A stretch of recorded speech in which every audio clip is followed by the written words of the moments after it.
So good morning, good morning, good morning প্রিয় বন্ধুরা। তারপর বলো সবাই কেমন আছো? ভুলে টুলে গেছো না, মনে রেখেছো এই বন্ধুরাকে? তো যাই হোক প্রিয় বন্ধুরা, আজকে সকাল সকাল উঠেছিলাম ঘুম থেকে, ভেবেছিলাম যে একটু মাঠে যাব এক্সারসাইজ করার জন্য, কিন্তু ভাই আর যাওয়া হবে না, এত কুয়াশা না, দেখতেই পারছো। আমার দেখা আজকে প্রথম এত কুয়াশা পড়েছে। আর এই যে আমার বাবা দেখো কি করছে, এই আমাদের বীজ খোলা। হ্যাঁ, এই যে দেখো, মানে কুয়াশা জমেছিল তো, এই পাখাটি দিয়ে কুয়াশার জলগুলো ফেলছে বীজের আগা থেকে। না হলে কি হয়, বীজগুলো নষ্ট হয়ে যায়। এই কয়েকদিন ঢাকা ছিল পলিথিন দিয়ে, মানে বড় পলিথিন দিয়ে ঢাকা ছিল। এই দেখো, দেখো কুয়াশার জলগুলো ফেলার পর কিরকম লাগছে দেখতে।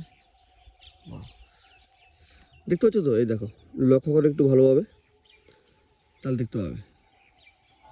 এই যে, আর প্রিয় বন্ধুরা, এই হচ্ছে আমাদের ডাটা জমি। অনেক দিন আগে আমি একটা ভিডিও শেয়ার করেছিলাম, যখন কিনা আমাদের এই জমিতে ডাটা মানে বোনা হচ্ছিল আর কি।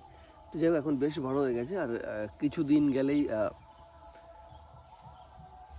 মানে বিক্রির জন্য তৈরি হয়ে যাবে। ঠিক আছে, হো নজর কে সামনে জিগর কে পাস कोई रहता है वो हो तुम। তো দেখো প্রিয় বন্ধুরা, প্রতিদিনের মতো আজকেও আমি সকালে উঠেছি, আর উঠে দেখি আজকের পরিবেশটা একটু আলাদাই। তার জন্য ভাবলাম যে আমার প্রিয় বন্ধুদের একটু শেয়ার করি। আর তুমি মানো আর না মানো ভাই, গ্রাম বাংলার সকাল মানে একটু আলাদাই, এটা তোমার মানতেই হবে। দেখো, কুয়াশার চাদরে মোড়া এই সকাল, তার পাশাপাশি রয়েছে বিভিন্ন পাখিদের ডাক, একটা আলাদাই শান্তি মনের মধ্যে আসে ভাই, বিশ্বাস করো। তো যাই হোক, এই ছিল আজকের ছোট্ট ব্লগ। হ্যাঁ, তোমাদের কেমন লাগলো অবশ্যই কিন্তু কমেন্ট করে জানিও, বিশেষ করে যারা গ্রামকে ভালোবাসো। সো দেখা হচ্ছে নেক্সট ভিডিওতে। টাটা।